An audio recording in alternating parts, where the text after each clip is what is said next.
Dear student, अगर आप BA English का एग्ज़ाम इस साल देने वाले हैं तो ये वीडियो आपके लिए है।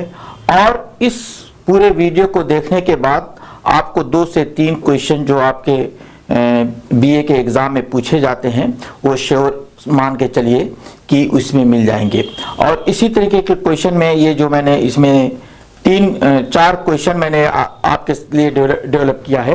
अगर ये क्वेश्चन आप देख लेते हैं, आप समझ जाते हैं तो बहुत सी चीज़ों को आप समझ लेंगे। जैसे इसमें है right the central idea of the true love, the poem true love, और दूसरा silent characteristic of true love according to the Shakespeare, right a note on the structure of the Shakespearean sonnet. Next है right a note on the greatness of Shakespeare as a sonneteer. ये 4 question मैंने इसमें आपको दिए हैं। इन 4 question को आपको पढ़ करके समझना है। यदि आप इन चारों क्वेश्चन के आंसर लिखना समझना चाहते हैं, अंत में आपको इनके आंसर भी पूरा मैं सटीक आंसर दूंगा, तो जानना चाहते हैं तो आप जो है वीडियो के अंत तक बने रहिए ताकि आपको अच्छे मार्क्स मिल सकें। मात्र मेरा उद्देश्य है आपको आपकी क्लास में अच्छे नंबर से पास करवाना, तो इसी उद्देश्य से ये वीडियो है। और ये किन लोगों के लिए? इंग्लिश ईयर फर्स्ट है, सेमेस्टर सेकेंड है, कोर्स टाइटल है reading in English poetry, unit 4 है। हम लोगों ने यूनिट फर्स्ट को पढ़ लिया है, यूनिट सेकंड के भी कुछ पार्ट को पढ़ना बाकी है, उसको भी देखेंगे। अगर आपका जो है उस पर क्वेश्चन आता है तो मैं उस पर भी आपको वीडियो दूंगा। और ये यूनिट 4 है, इसमें है विलियम शेक्सपियर की let me not to the marriage of true mind. ये ट्रू माइंड इनफैक्ट इसका जो है कहीं कहीं इसका नाम ट्रू लव से दिया गया है और कहीं कहीं let me not to the marriage of true mind के नाम से दिया जाता है। ये है सोनेट नंबर 16। इसीलिए जो मैंने क्वेश्चन क्रिएट किया है, क्वेश्चन पहले मैंने क्रिएट कर लिया था तो वही रह गया और मैं ध्यान नहीं दिया। वैसे इसी पर है, ट्रू लव पर ये डिपेंड है। ट्रू लव क्या है उसी के बारे में इसमें पोएम में बात की जाएगी। सोनेट 16 है और इस यूनिट 4 में आपको 3 पोएट को पढ़ना है, विलियम शेक्सपियर को पढ़ना है, जॉन डन को पढ़ना है, अलेक्जेंडर पोप को पढ़ना है। तो अब आज हम पहले दिन शेक्सपियर को पढ़ते हैं। आइए शेक्सपियर के बारे में थोड़ा सा जानते हैं, क्योंकि शेक्सपियर के ऊपर भी आपसे प्रश्न पूछा जाएगा। तो सबसे पहले इंट्रोडक्शन देख लेते हैं। आपको ये इंट्रोडक्शन शेक्सपियर पे कोई भी प्रश्न पूछा जाए, किसी भी प्रकार का प्रश्न पूछा जाए तो शेक्सपियर का इंट्रोडक्शन आप इसी प्रकार से देंगे। देखिए, William Shakespeare was born in 1564, 1564 में शेक्सपियर की पैदाइश हुई थी at Stratford upon Avon in England, England के एवन शहर में। He grew up in a middle class family. वो एक मिडिल क्लास फैमिली में पैदा हुए थे। His father was a local businessman. उनके पिता जो थे एक लोकल बिजनेसमैन थे।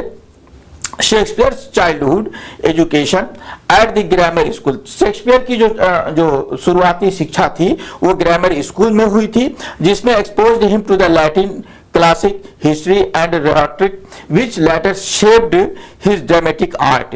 देखिए, इसमें इंपॉर्टेंट चीज है जो इसमें उसको सिखाया गया था, बताया गया था, जिसमें फोकस किया गया था, एक्सपोज के माने फोकस करना क्या है, तो उसमें लैटिन क्लासिक को दिखाया गया था, हिस्ट्री को पढ़ाया गया था, और सबसे इंपॉर्टेंट चीज थी रिहॉट्रिक को। यही रिहॉट्रिक जा करके उसको अंत में एक ड्रामेटिस्ट बनाता है।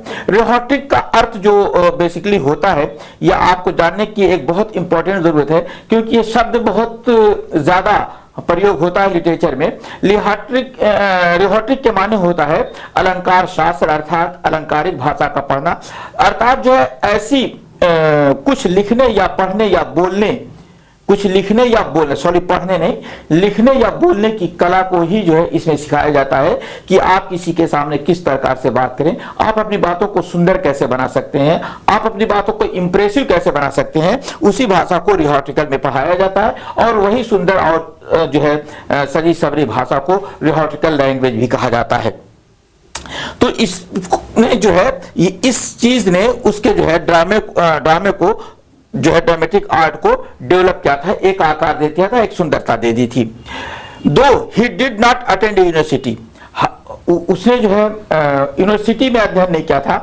क्यों? मैं बता दूं आपको कि जो है बचपन में ये पढ़ना कुछ और चाहता था और शायद इसको पढ़ाया कुछ और क्या हो। जो थोड़ा मोड़ा सा मैं अध्ययन किया हूं, मुझको ऐसा ही लग रहा था। और मेरे टीचरों ने बताया था कि जो मुझको पढ़ाए हुए प्रोफेसर थे, कई लोगों ने मुझको ने इसके बारे में जब पढ़ाते थे शेक्सपियर के बारे में, तो उन लोगों ने बताया कि ये बहुत खिलाड़ी टाइप लड़का था और आगे एजुकेशन नहीं प्राप्त कर सका, यूनिवर्सिटी नहीं जा सका।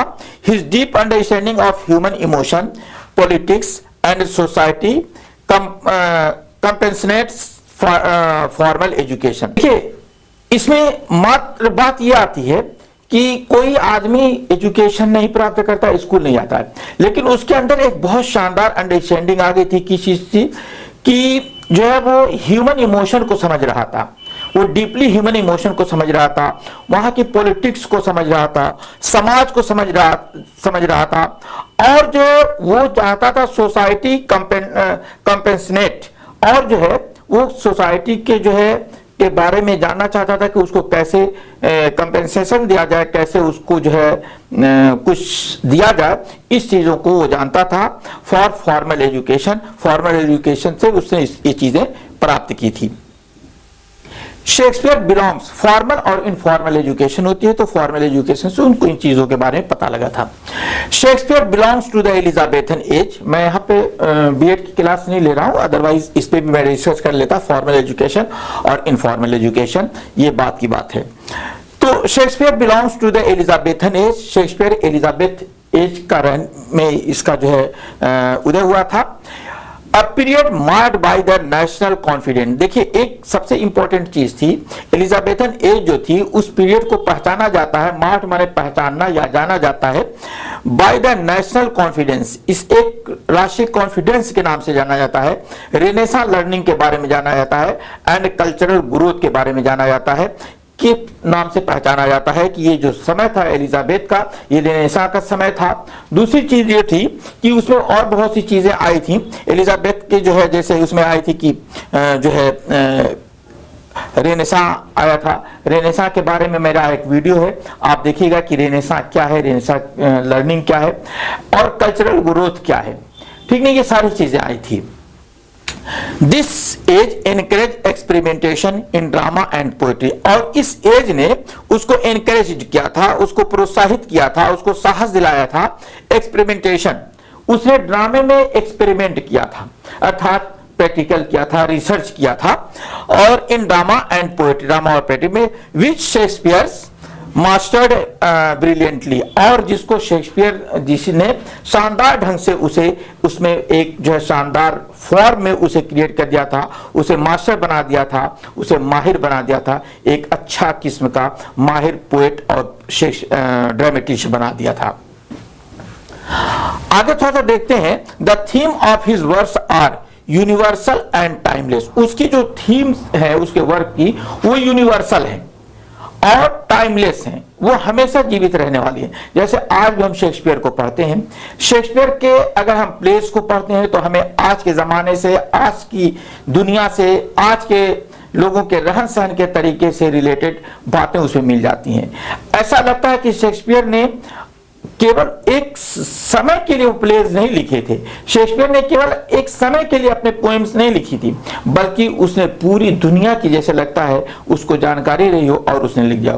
देखिए स्टूडेंट, मैं एक बात अक्सर ये बताता हूं, बहुत से महान लोगों को ईश्वर ने दुनिया में भेजा कि जाइए इस पब्लिक को समझाइए, ये गलत रास्ते पे चल रहे हैं, ये गलत ट्रैक पे चल रहे हैं।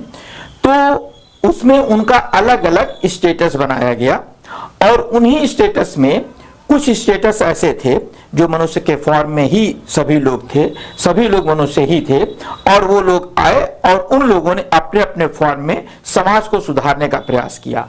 उसी महान लोगों में शेक्सपियर भी है जिसने समाज को सुधारने का प्रयास किया। ये जान लीजिए कि इसको जो है एक आध्यात्मिक ज्ञान प्राप्त हुआ था कि दुनिया किस तरफ जा रही है, और दुनिया आज भी उसी तरफ चल रही है। उसके समझाने का, या और भी बहुत से महान लोग थे जिन्होंने हमें बहुत तरीके से समझाया, लेकिन हम आज भी समझने के लिए तैयार नहीं हैं। हम चोरी, मक्कारी, यक्कारी, अय्यारी, झूठ, फसाद में लगे रहते हैं। किस तरीके से धन आ जाए, उन सारी चीजों को इसने बताया है। हम प्यार की अहमियत को नहीं समझते हैं, हम प्रेम की भाषा को नहीं समझते हैं, हम एक दूसरे से प्रेम करना नहीं जानते हैं। उन सारी चीजों को शेक्सपियर ने समझाया था कि एक दूसरे से अगर आप प्रेम करते हैं, एक दूसरे की भावनाओं को समझते हैं, तो प्रेम क्या होता है, वही इस कविता में भी आया है। और वही बात शेक्सपियर ने जब बताया तो ये एक यूनिवर्सल ट्रूथ हो गई, सार्वभौमिक हो गई, सभी लोगों के लिए सच हो गई। आगे देखिए, ही एक्सप्लोर्स लव एंड हेट्रेड। वो शो करता है, दिखाता है, लव को शो करता है, हेट्रेड घृणा को देखता है, एम्बिशन महत्वाकांक्षाओं को बताता है, पावर ताकत को बताता है, जेलिसी ईर्ष्या को बताता है, और बेट्रॉयल को भी ये इसमें बहुत अच्छे ढंग से बताता है। बेट्रॉयल के माने विश्वासघात, कि बेट्रॉयल क्या होता है, विश्वासघात क्या होता है। फिर आगे बताता है फेट क्या होता है, भाग्य क्या है, एंड फ्री विल क्या है, टाइम एंड डेथ क्या है। अभी देखिए, एक वीडियो मैंने देखा था कि उस पर बात आई थी free will. What is free will? तो यहां पे मैं इसको अगर एक्सप्लेन करने लगूं या उनकी बात करने लगूं जो उन लोगों ने फ्री विल बताया, हर इंसान को फ्री विल दी गई, हर मनुष्य को फ्री विल दी गई, और उस फ्री विल का वो नाजायज फायदा उठाता है। तो उस पे एक बहुत ही फेमस फिल्म के जो है सॉन्ग के राइटर हैं जावेद अख्तर, उन्होंने फ्री विल पर अपनी बात कही, फिर उसके बाद उन्होंने अपनी बात वापस ले ली थी। तो वही चीज है कि फ्री विल क्या है, इन सारी चीजों पर उन्होंने बात किया था, और टाइम एंड डेथ पर भी उन्होंने बात किया था। ये सारी चीजें हैं उनके काम का, जो उन्होंने प्लेस और पोएट्रीज लिखे हैं, उनमें इन चीजों के बारे में बताया गया है। और ये सारी चीजें रिकवर कर देती हैं जो सारे समाज के लिए और रहती दुनिया तक के लिए ये एक जो है यूनिवर्सल ट्रूथ हो गए हैं। इसमें लव है, हेटेड है, एम्बिशन है, पावर है, जेलिसी है, बेट्रॉयल है, फेट है, फ्री विल है, एंड टाइम एंड डेथ है। ये बहुत इंपॉर्टेंट टॉपिक है। इन सब चीजों को शेक्सपियर ने रिकवर किया है अपनी पोएट्रीज और अपने प्लेज में। His characters are psychologically complex and represent all classes of society.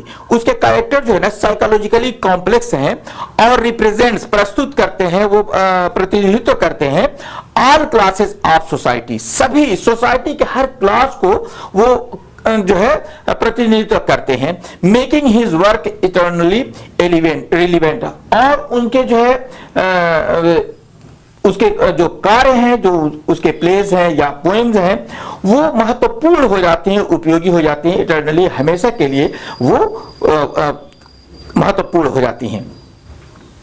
Shakespeare's importance lies in his mastery of language. देखिए, सबसे इंपॉर्टेंट चीज जानिए कि शेक्सपियर ने की जो मास्टरी जो उसकी दिखती है, जो उसकी चतुराई या चालाकी दिखती है ऑफ लैंग्वेज, तो वो क्या है, लाइज पाई जाती है।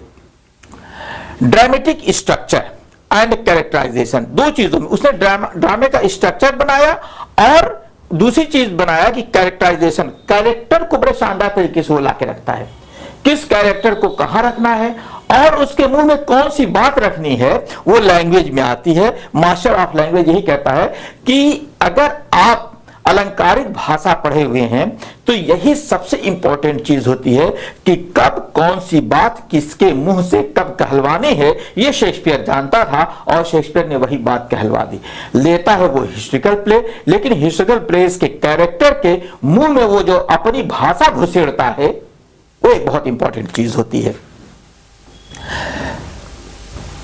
He enriched English vocabulary, उसने इंग्लिश वोकैबुलरी को भी एनरिच किया था, and set standards of tragedy, comedy and history place, और उसको सेट कर दिया था स्टैंडर्ड्स ऑफ ट्रेजेडी। उसने बता दिया था कि ट्रेजेडी का क्या स्टैंडर्ड होता है, कॉमेडी का क्या होता है और हिस्ट्री प्लेस का क्या होता है। देखिए, एक बार मेरे टीचर ने मुझे बताया, शेक्सपियर ने नियर अबाउट, और आज वो विश्व में आज भी वो अपने प्लेज और पोएट्री के माध्यम से लिटरेचर का वो बेताज बादशाह बना हुआ है। मात्र 12,000 शब्दों का प्रयोग किया है, जिसमें से 7,000 शब्द जो है वो अब प्रयोग नहीं होते हैं इंग्लिश लैंग्वेज में।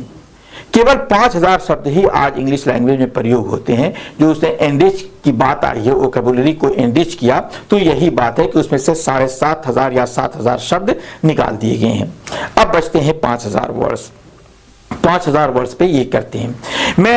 मेरा एक स्पोकन चैनल भी है और उस स्पोकन चैनल पे मैंने किसी वीडियो में कहा, मुझे उस वक्त वीडियो नहीं, क्योंकि मैंने उस पे लगभग 430 वीडियोस 25-30 वीडियोस मैंने अपलोड कर दिए हैं। तो उसमें किस वीडियो में ये बात आई हुई है ये मुझे याद नहीं है, लेकिन मैंने बताया स्पोकन में कि एक माइकल वेस्ट जो थे ये 1957 में थे और उन्होंने इंग्लिश लैंग्वेज पे जब रिसर्च किया तो उनको 2284 वर्ड्स मिले थे कि अगर 2284 वर्ड आप मेमोराइज कर लेते हैं तो आप एक ठीक ठाक इंग्लिश बोल सकते हैं। इंग्लिश स्पीकिंग का वो मेरा चैनल है, उसमें मैंने बात की है। तो इसी तरीके से अगर हम ये देखते हैं तो केवल 5000 शब्दों पर शेक्सपियर आज राज कर रहा है और उसमें उसने 2284 शब्द, फिर उसके बाद ऑक्सफोर्ड यूनिवर्सिटी और कैम्ब्रिज यूनिवर्सिटी ने जब उस पर रिसर्च किया तो उन लोगों ने उसको एक्सटेंड करके 3000 वर्ड्स को किया था। तो उस लिहाज से अगर देखा जाए तो शेक्सपियर ने इंग्लिश जो किया था वर्ड्स को, वोकैबुलरी को, ये एक बहुत इंपॉर्टेंट मैटर था। आइए उसके कुछ मोस्ट फेमस वर्ड्स हैं जिसमें हैमलेट है, मैकबेथ है, किंग लियर है, ओथेलो है, रोमियो एंड जूलियट है, जूलियस सीजर है, द मर्चेंट ऑफ वेनिस है, ट्वेल्थ नाइट है और सॉनेट्स हैं। उसने 154 सॉनेट लिखे हैं। चलिए आगे थोड़ा इंट्रोडक्शन ऑफ द पोएम जो ये आपका सॉनेट नंबर 16 है, let me not to the marriage of true mind या ट्रू लव के बारे में ये जो पोएम है उसके बारे में बात करते हैं। William Shakespeare sonnet 116 let me not to the marriage of true mind defines true love. ये क्या करता है, ये डिफाइन करता है ट्रू लव। ये जो पोएम आपके सामने आ रही है सॉनेट नंबर 116, ये ट्रू लव को डिफाइन करता है कि ट्रू लव इनफैक्ट होता क्या है। तो ये जो है एज ए कांस्टेंट फेथफुल, ये क्या होता है, दूसरी चीज ये होता है कि ट्रू लव क्या होता है, ये एक कांस्टेंट होता है जो निरंतर चलता रहता है। ये एक फेथफुल होता है, वफादारी इसमें होती है, एंड अनचेंजिंग, और ये अनचेंजिंग होता है। The poet presents love as a spiritual union that remains firm against time. कहता है कि पोएट यानी शेक्सपियर कहता है कि ये जो लव है ना, ये जो प्रेम है ना, एज अ स्पिरिचुअल यूनियन है, एक ये आध्यात्मिक मिलन है, that remains firm against time, जो समय के विरुद्ध भी दृढ़ रहता है, निश्चित रहता है, ये बता रहा है। डिफिकल्टीज एंड एक्सटर्नल ऑब्स्टेकल्स, और किस समय में, against time, difficulties, external obstacle जो बाहरी जो है बाधाएं हैं उससे, proving it's eternal and immortal nature, और ये प्रूविंग करता है, प्रूव करता है, सिद्ध करता है। किस चीज को सिद्ध करता है, it's eternal and immortal nature को ये प्रूव करता है, सिद्ध करता है। अगर हम थीम, पोएम की थीम पढ़ते हैं, चूंकि ये आपका है पोएम है true love, the marriage of true mind, sonnet number 16, तो इसका जो थीम जो है, the central theme of sonnet number 116 is the permanence and purity of true love. ये क्या है, ये परमानेंस, इससे जो सॉनेट जो है ना, the permanence and purity of true love, true love की परमानेंस, और जो है परमानेंस मींस परमानेंट, जो हमेशा रहने वाला होता है, और इसकी जो है प्योरिटी, शुद्धता के बारे में बात करता है। इसकी थीम में ये बात आती है। शेक्सपियर बात करता है that real love does not change with changing circumstances nor does it weaken under the pressure. ये शेक्सपियर का इसमें कहना है, इसमें बात करता है कि जो रियल लव होता है ना, does not change with change. कहता कि प्रेम जो है चेंज, अगर समय चेंज होता है, चेंज द सर्कमस्टेंसेस, हालात के बदलने से प्रेम चेंज नहीं होता है। अगर सच्चा प्यार है तो आपके हालात कैसे भी हों, किस तरीके से भी आप जी रहे हो, वो कभी बदलने वाला नहीं है। ना does weaken under the pressure, और ना ये दबाव में कमजोर होता है, ये दबाव में कमजोर भी नहीं होता है। जो सच्चा प्यार होता है ये किसी के दबाव को स्वीकार ही नहीं करता है। नेक्स्ट है, बात आती कि लव इज कंपेयर्ड, लव को कंपेयर किया गया है, तुलना की गई है, to a guiding star that remains steady during the storm. देखिए इसको जो है ध्रुव तारे की, गाइडिंग स्टार्स को ध्रुव तारा उसमें वर्ड आया है कि ध्रुव तारे के समान बताया गया है कि ये जो है हमेशा अपनी जगह पर स्थिर दिखाई देता है। आपको सभी तारे घूमते हुए दिखाई देंगे, लेकिन जो ध्रुव तारा है, पोल स्टार जिसको कहा जाता है, पोल स्टार वो हमेशा अपने स्थान पर स्थिर दिखाई देता है। हालांकि जब दुनिया ये जो घूमती है तो सभी तारे अपने स्थान बदलते हुए नजर आते हैं, लेकिन ये जो पोल स्टार है वो अपनी जगह पर। तो उसी को ये कहता है, शेक्सपियर ने उसी से इसको जो सिमिलराइज किया है कि जो है गाइडिंग स्टार है that remains steady during storm, अगर तूफान भी आता है तो वहीं पे रहता है। The poet rejects physical beauty as the foundation of love, इसमें वो बताता है कि जो रिजेक्ट करता है फिजिकल ब्यूटी जो फाउंडेशन ऑफ लव नहीं है। हम लोग सुनते आ रहे हैं कि लैला काली थी, है ना, और जो है लैला के प्यार में मजनू पागल था, दीवाना था, और जो जा करके जो है जंगलों में पहाड़ों में घूम रहा है, रेगिस्तान में घूम रहा है और लैला लैला चिल्ला रहा है।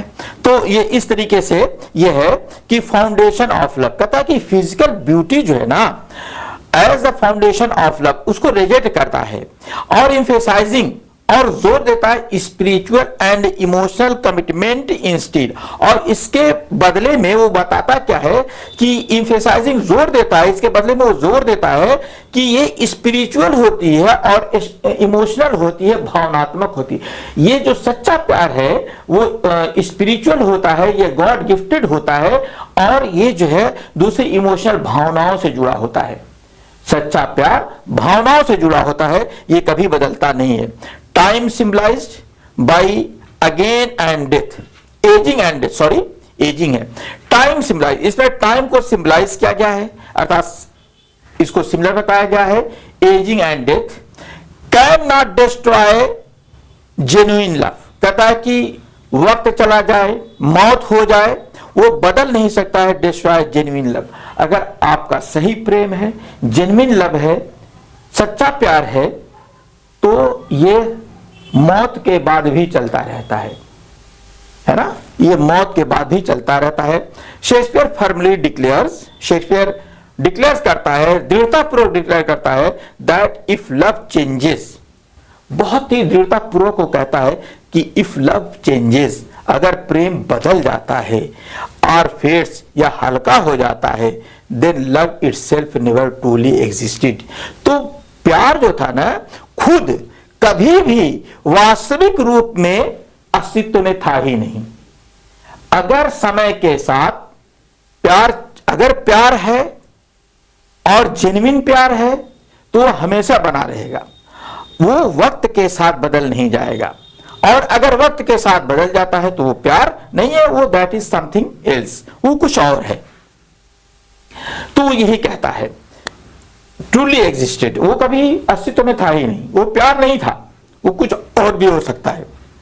Thus, the poem celebrates ideal, unconditional and everlasting love, कहता है कि जो पोएम जो है सेलिब्रेट्स, पोएम क्या कहते हैं, सेलिब्रेट करती है, आइडियल आदर्श, अनकंडीशनल यानी कि इसकी कोई कंडीशन नहीं होती है, और क्या कहता है एंड ओवरलास्टिंग, और न समाप्त होने वाला लव की बात करता है इसमें। आइए पोएम की समरी पढ़ते हैं, समरी आप अध्ययन करेंगे तो सारी चीजें, वैसे थीम में भी मैंने बहुत सी बात बता दी है, और इसकी समरी को देखते हैं। समरी में क्या है, in sonnet 116 Shakespeare strongly defines the nature of true love, इसमें सोनेट नंबर 116 में Shakespeare strongly defines the nature of true love, वो ट्रू लव के जो है नेचर को वो डिफाइन करता है, एंड डिसमिसेस और इनकार कर देता है all false of ideas about it, और इसके बारे में जितने गलत विचार हैं, जितने गलत आइडियाज हैं, उन सब को क्या करता है, वो डिसमिस कर देता है, उसको इनकार कर देता है।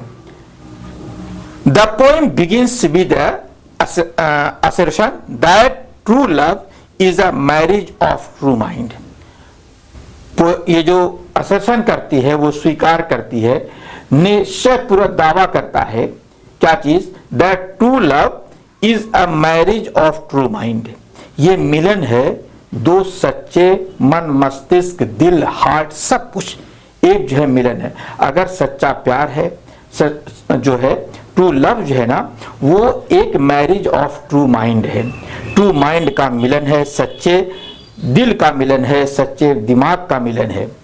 और क्या कहता है, कहता है कि इसमें assertion to marriage of true mind, meaning a deep spiritual bond rather than a physical attraction।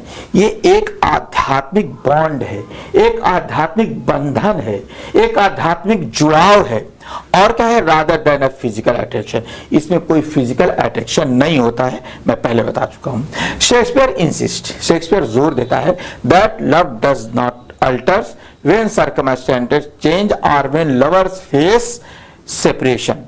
कहता है कि जो है, अगर वो जोर देके कहता है कि लव डज नॉट अल्टर्स, बदलता नहीं है, व्हेन सर्कमस्टेंसेस चेंज, जब हालात बदल जाते हैं तो प्यार बदलता नहीं है, और व्हेन लवर्स फेस सेपरेशन, या अगर वो फेस करते हैं सेपरेशन, अलगाव को, तब भी ये नहीं बदलता है। प्रेम उसी तरीके से रहता है। अगर आपसे किसी से सच्चा प्रेम हुआ है, तो अगर आपके सामने सेपरेशन की बात आ जाती है, सेपरेशन को आप फेस करते हैं, तब भी प्रेम होता है, वो बदलता नहीं है। इफ लव चेंज, अगर लव बदल जाता है, it is not genuine love, तो ये जेन्युइन लव नहीं है, अर्थात ये उचित लव नहीं है, ये अर्थात ये प्रेम ही नहीं है। देखिए, शब्दों का यूज होता है, यहां पे मैंने जेन्युइन शब्द का प्रयोग किया है कि वो जेन्युइन लव नहीं था, वो सही लव नहीं था, वो उपयोगी लव नहीं था। नेक्स्ट आगे बढ़ते हैं।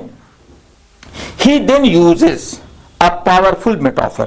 अब वो एक मेटाफर का प्रयोग करता है, comparing love to a guiding star. Guiding star अर्थात पोल स्टार से उसको कंपेयर करता है। That helps lost ship navigate storms. जो है, जब तूफान चलता है, तूफान आता है, तो वो जो पोल स्टार है, हर तरफ अंधेरा छा जाता है और सारे तरफ अंधेरा रहता है, तो उस पोल स्टार के माध्यम से ये जो नाव चलाने वाले होते हैं, नेविगेशन के माने होता है जहाज चलाने वाला, तो जहाज चलाने वाला अपने रास्ते को ढूंढता है। नेविगेट वैसे लोग जो अपनी मानचित्र के आगे जो है, या किसी भी तरीके से अपने रास्ते को ढूंढते हैं, तो ये जहाज चलाने वाले को ये रास्ता दिखाता है। कौन? Pole star. उसी प्रकार से आपकी जिंदगी में जब तूफान आता है, तो सच्चा प्रेम आपको रास्ता दिखाता है। जब आपके जीवन में तूफान आ जाता है, आपके जीवन में जो है कोई सर्कमस्टेंसेस आ जाते हैं, परेशानियां आ जाती हैं, विपत्ति आ जाती है, तो उस समय ये प्रेम जो है, सच्चा प्रेम जो होता है, वो आपको रास्ता दिखाता है। और ये क्या कहता है? This image highlights love is reliability and constituency. और ये इमेज जो है शो करती है, हाईलाइट करती है, लव इज रिलायबिलिटी। ये लव जो है रिलायबल होता है, अर्थात विश्वसनीय होता है, एंड कॉन्स्टेंटली, और स्थिर भी रहता है। ये इमेज जो है, जो इसने पोल स्टार की इमेज दिखाई है, इसके अनुसार कि जो सच्चा प्रेम होता है वो हमेशा स्थिर होता है, वो कभी बदलता नहीं है, वो अपना स्थान चेंज नहीं करता है, बल्कि परेशानियों में जो लोगों को रास्ता दिखाता है। Love remains firm even when faced with the emotional और द फिजिकल चैलेंजेस।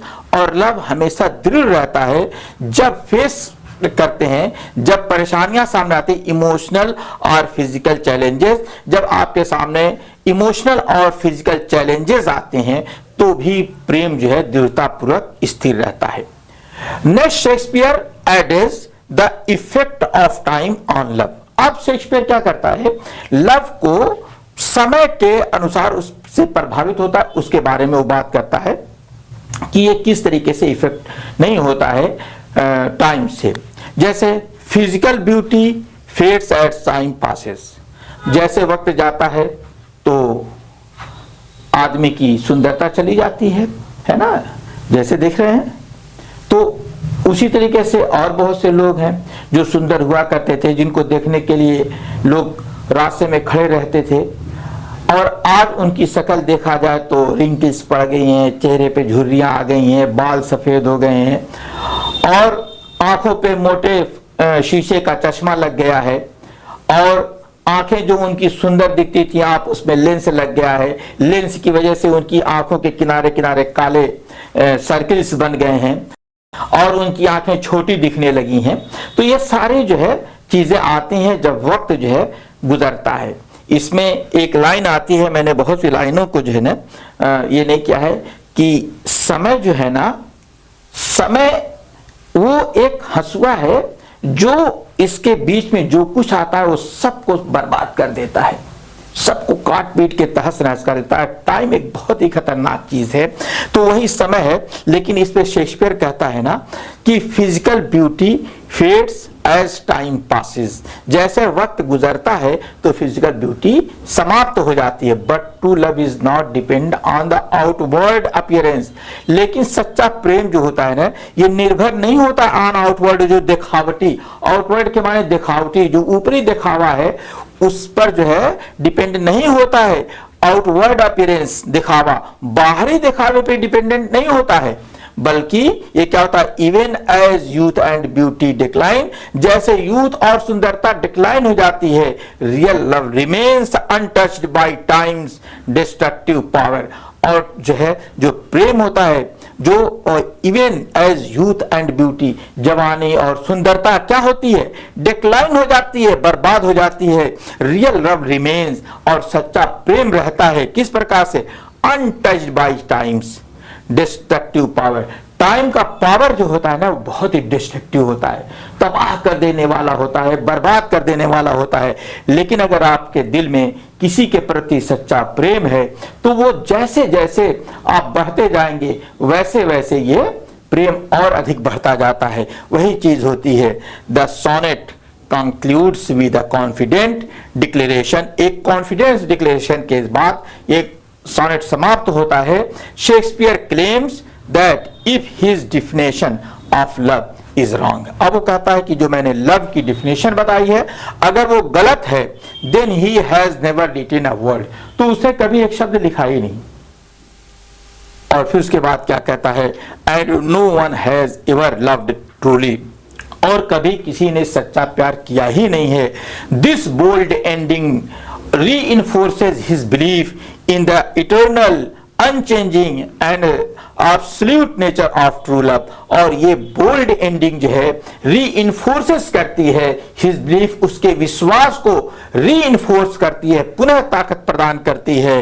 इटर्नल, अंदरूनी, अनचेंजिंग जो है न बदलने वाला, एंड एब्सोल्यूट नेचर, वो जो है उसके जो पूरा संपूर्ण जो है नेचर को, ट्रू लव के बारे में वो बताती है।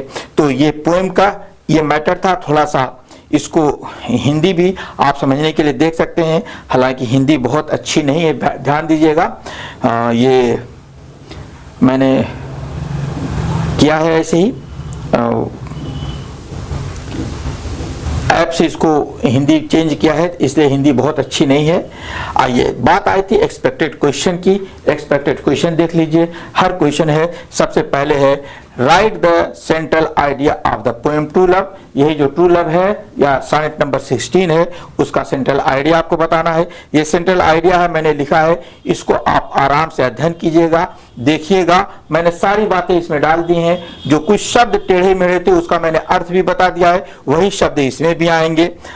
इसको आप वीडियो रोक करके तो उचित नहीं होगा, आप स्क्रीनशॉट लेकर के पढ़ सकते हैं, देख सकते हैं।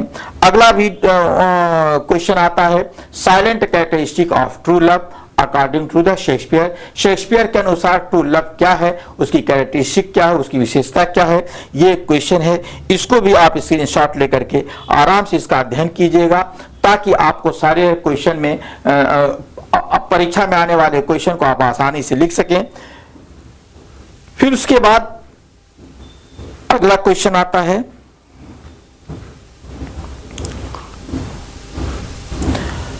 Right a note on the structure of the Shakespearean sonnet, Shakespeare sonnet का स्ट्रक्चर आपको लिखना है। आपको मैंने जो है सोनेट वाला वीडियो देखिएगा, तो सोनेट का एक वीडियो है पूरा, और उस सोनेट वाले वीडियो में देखिएगा, प्रयास करूंगा कि उसका मैं लिंक डिस्क्रिप्शन में डाल दूं, तो आप डिस्क्रिप्शन में देखिएगा, तो वो जो है स्ट्रक्चर भी मिलेगा। और यहाँ पे मैंने इसमें भी स्ट्रक्चर डाला है, इसको आप अध्ययन भी कर सकते हैं, यहीं पे अध्ययन कर सकते हैं। अगर पढ़ने का मूड होगा तो वो सोनेट वाले वीडियो में देखिएगा, और उसमें सारी चीजें मिलेंगी। सोनेट नाम से वो वीडियो है, और देख लीजिए इसकी जो राइम स्कीम है, ये सारी चीज़ें, ये राइम स्कीम क्या होती है, ये हर चीज़ पे मेरा एक वीडियो है, आप उसको देखिए, आपको समझ में आ जाएगा कि किस तरह बनती है राइम स्कीम, क्या बनती है। कैरेक्टरिस्टिक्स एंड यूजेज है, इसमें मैंने डाल दिया है, इसको भी देखिएगा, इसका प्रभाव क्या है। अगला क्वेश्चन और आखिरी क्वेश्चन है, right a note on the greatness of Shakespeare as a sonneteer. Shakespeare as a sonneteer, क्योंकि इस पेपर में यही प्रश्न संभव है कि पूछा जाता है, प्राय पूछा जाता है शेक्सपियर एज ए सोनेटियर, और इसी को ट्विस्ट भी कर देते हैं, कभी पूछता आता है what do you know about the Shakespeare, तो भी यही लिखा जाएगा, क्योंकि ये पोएट्री का पेपर है तो पोएट्री के बारे में ही लिखना होगा। तो ये क्वेश्चन है, इसको भी आराम से पढ़िएगा, अध्ययन कीजिएगा इसका।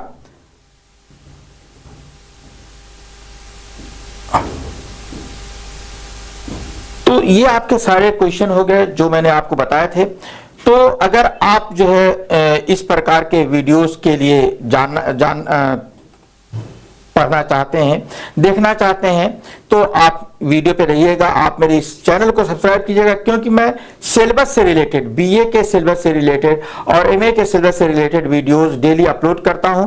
कभी कभी बीच में किसी वजह से वीडियो अपलोड नहीं हो पाता है, जैसे किसी व्यस्तता के कारण वीडियो नहीं बन पाया, तो वीडियो अपलोड नहीं हो जाता है।